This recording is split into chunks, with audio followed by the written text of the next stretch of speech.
एक तू सच्चा तेरा नाम सच्चा अनंत पृष्ठ 1011।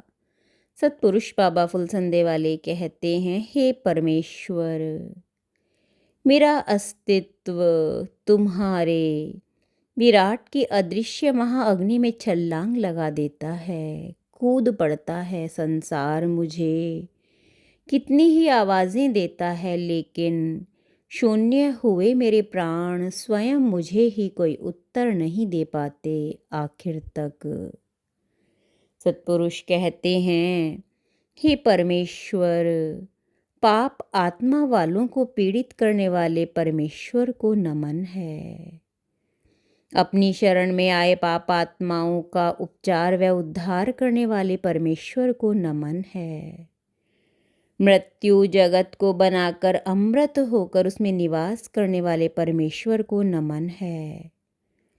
उस पार ब्रह्म परमेश्वर को हमारा नमन है, जिसकी अभ्यर्थना देवता करते हैं। नील गगन जो ईश्वर के लोकों का घर निश्चित करता है, वह नील वितान न था, तब भी वह उससे पहले विद्यमान था। उस ऐसे महासामर्थ्यवान ईश्वर को हमारा नमन प्राप्त होवे। सारा जगत ईश्वरीय रहस्य से ढका है, जैसे सुनहरा सूर्य बादल से ढका हो। बादल के महल में सूर्य, जहाँ पहुँचने का ना कोई सीढ़ी, ना कोई जीना, ना झरोखा, ना दरवाजा, ना मार्ग, किंतु बादल के उस राजभवन में सोए हुए को आत्मा मृत्यु के लोक से ही देख लेती है। वह दृष्टि विज्ञान है।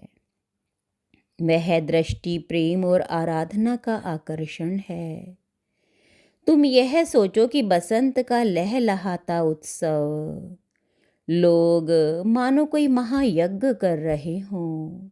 उसी समय मन नितांत एकाकी, अकेला, कुंठित या कहीं भी एक अबोध शिशु की तरह, जिसकी मुस्कान अभी फूटी नहीं है, इतना परित्यक्त जैसे सारे जगत से इसे त्याग दिया हो।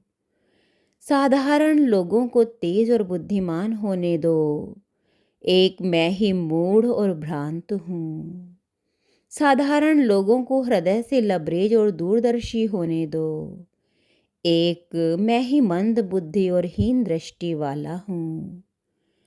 जगत के प्रति क्षीण होते चंद्रमा की तरह उदास और अकेला यह मन, सब मनुष्यों का कोई उद्देश्य होने दो, एक मैं ही गंवार और ज्ञान रहित बसंत की हवाओं के संग झोंका बना फिरता हूँ।